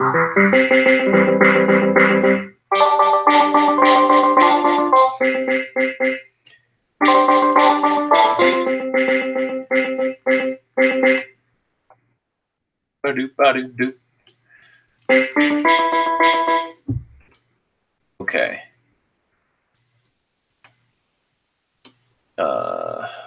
So let's do some pads to kind of fill out this sound a little bit. Ooh, and you know what? I like retro. I'm really privy to retro tones. You know, of course, the old car horn is my favorite. No, that sounds kind of goofy. Oh yeah, let's turn that down. Conserve space. Got to conserve space here. Gee, whoa, that sounds hellish right there. The old car horn played incredibly low. Whoa. You know what? I might have stumbled on something that might actually help the ambience of the track, weirdly enough. Okay, so let's see how the distant old car horn sounds. Doesn't sound like anything. Is this... Oh, the amp is not on for this one. It's not high.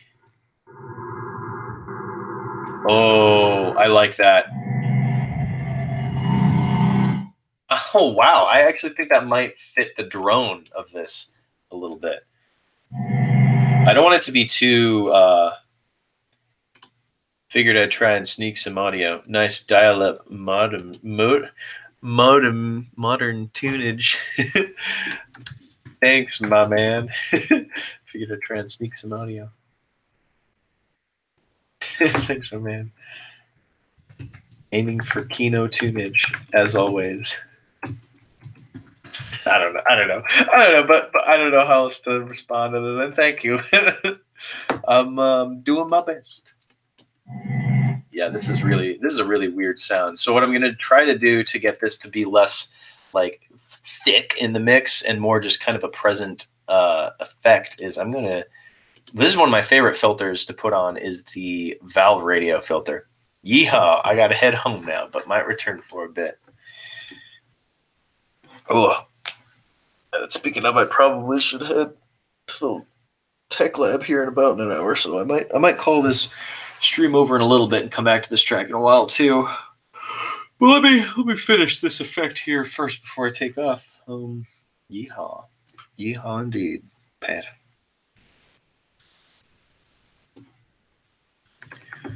Your company sorely missed.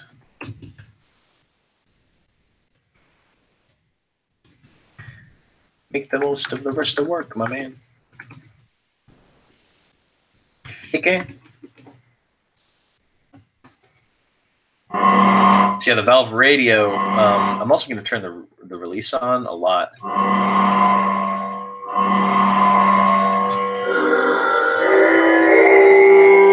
This is actually kind of an interesting. I mean, the old car horn, not that bad. Let's just start it off. Oh well.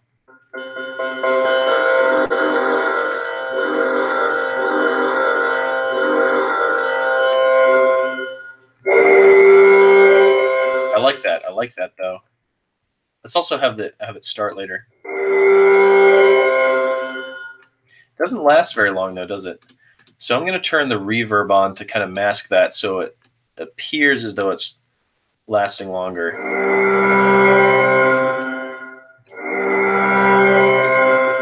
Let's have it last a real good long time, and let's have more low end than high end because that might be a little too overbearing.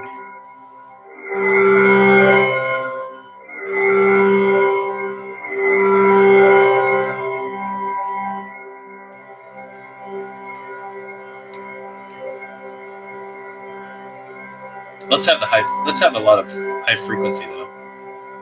Turn that down.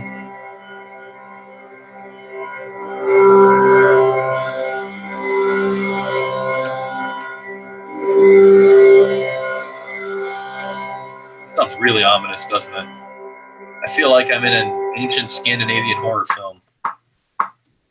Oh, and the other thing I gotta do is I've got to turn this down. I'm gonna equalize it so that it's more mid-range than anything.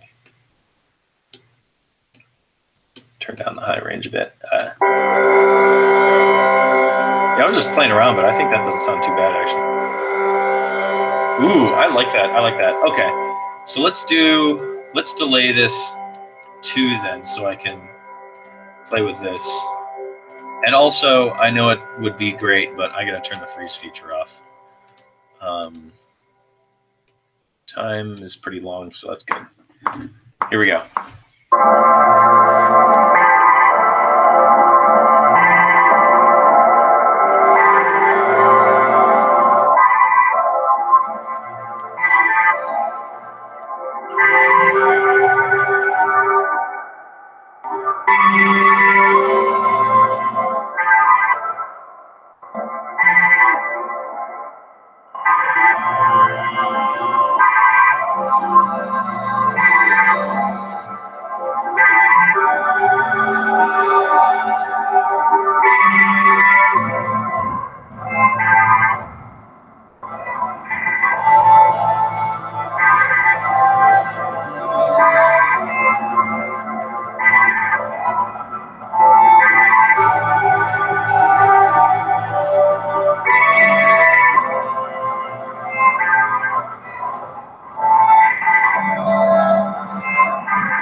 Okay, so I think that was good until that came in.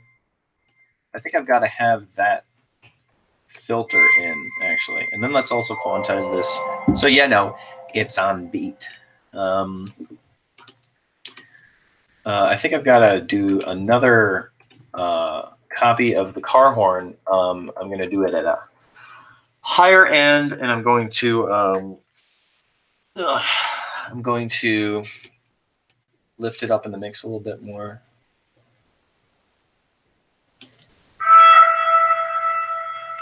And I want to have, you know what, I should have, I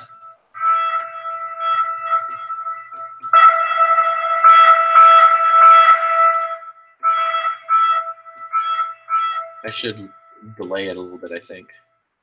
Let's do a BPM delay. I like 8th triplets a lot.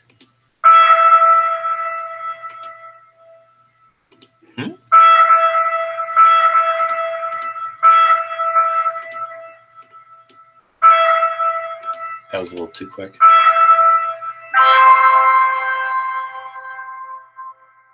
Turn the valve radio. I'll turn the valve radio off on this one.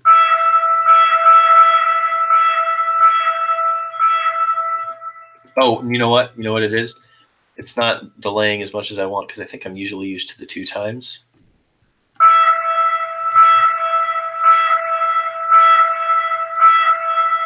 So I'll turn this off for now.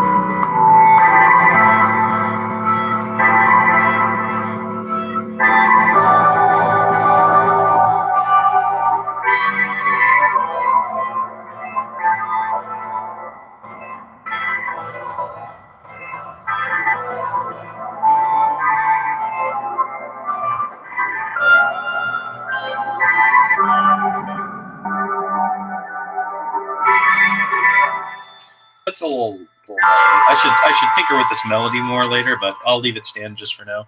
I want it to, not so much feedback. You know what? I should probably, instead of even doing that, well, let's leave that as it is. Do a chorus echo. I'll also have this really low in the mix.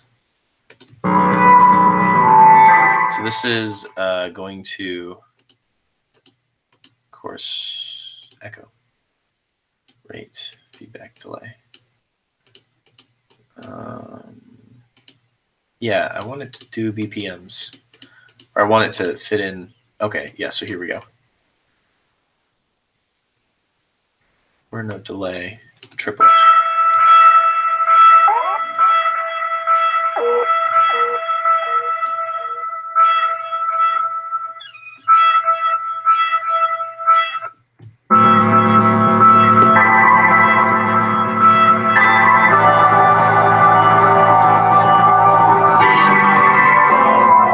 So I'm going to have this part come in slowly, and then after that, I'm going to take a quick break. By quick, I mean several-hour break while I work on actual schoolwork. Gareth, I'll probably wrap up pretty soon here. The track's not done, but I'm going to come back. Maybe start another stream tonight to show it getting finished. That'd be pretty cool, wouldn't it? I'm going to show real quick the final product for you before I take off here. If you're still here, that is, which I don't blame you if you're not. Oh, excuse me. Okay, so let's have this filter in really slow. Excuse me.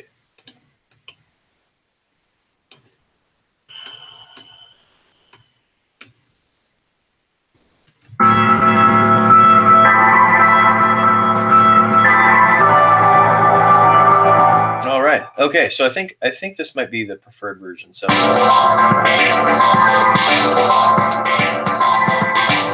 okay, so yeah, let's see what we've got here. Turn this up.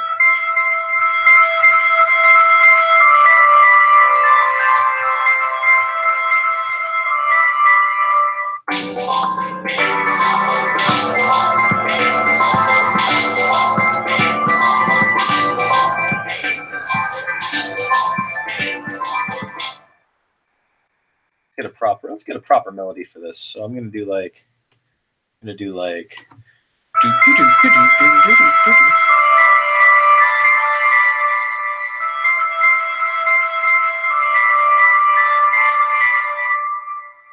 just a loop, because I think I'll have this kind of like a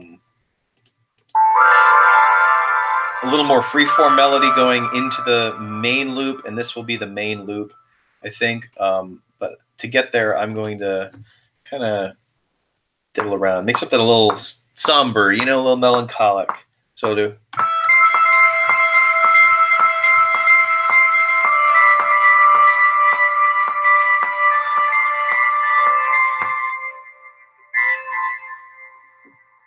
And mind you, this is one of the greatest things about Omnisphere is like this sound I just made is just a car horn. It's like I've just turned this car horn into a synth. It's so cool, man. I hope you get to play with these sounds one day, Gareth. It's very, very interesting. I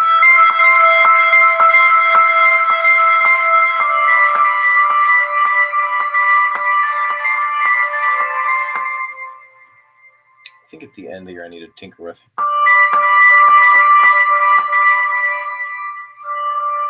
Da-da-da.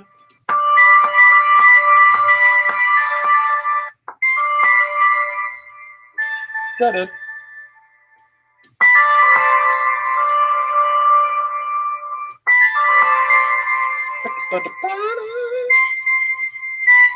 Okay, so I'm going to make this the primary loop for that part. Okay, so here we go. Here we go. At the end of the stream for now, I'm going to play what it is that we have so far. Hopefully, you guys have gotten something out of this little endeavor. I definitely want to try this a little more often with a better method of you guys with a better method employed, so you guys can hear the actual sounds I'm producing. I'm sure there's an easy way to figure that out. How to make the output of the sound not just my microphone, but also the output from the main speakers without any, obstruction from the reverb of the room I'm recording in. So yeah, I think today was a pretty productive recording session, honestly. I got a nice little loop going here. It's kind of a trancey, ambient, droney track. It's curious. And then it's got kind of like a bit of an 80s synthwave feel to it when this instrumental comes in, which before I play it for you, which will close the stream off with me playing this hot new beat. I'm going to lower it about 2.5 decibels because I think it's pretty high in the mix. But yeah, thank you all for listening, and let's see what we've got here so far. Oh, let's turn the metronome off.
Ooh, I like that.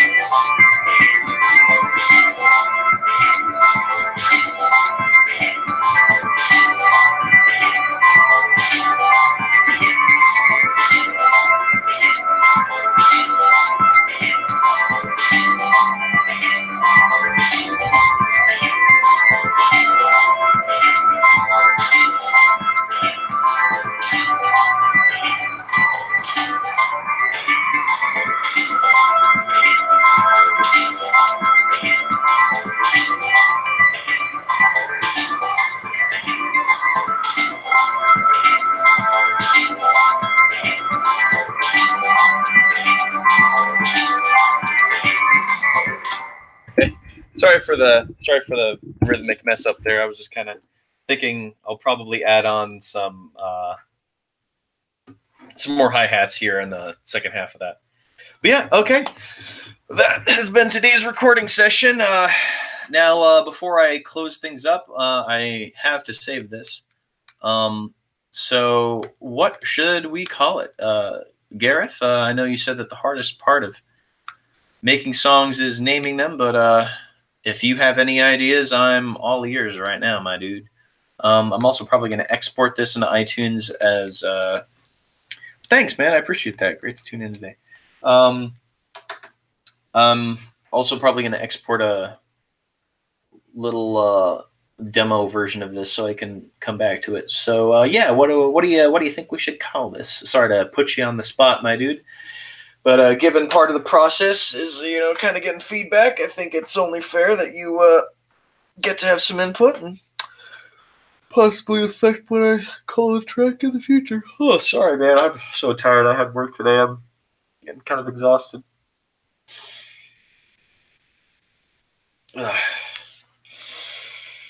I should also probably get ready to close the stream off here. So I'll open this window a little more so I can actually really see it. Whoa.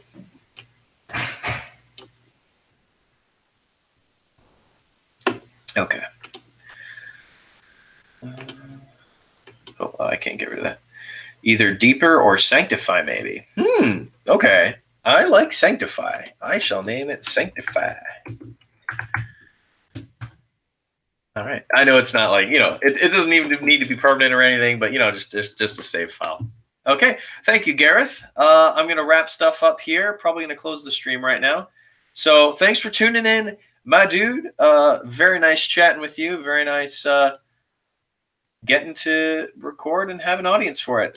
Very, very cool. All right. Sayonara, my pal.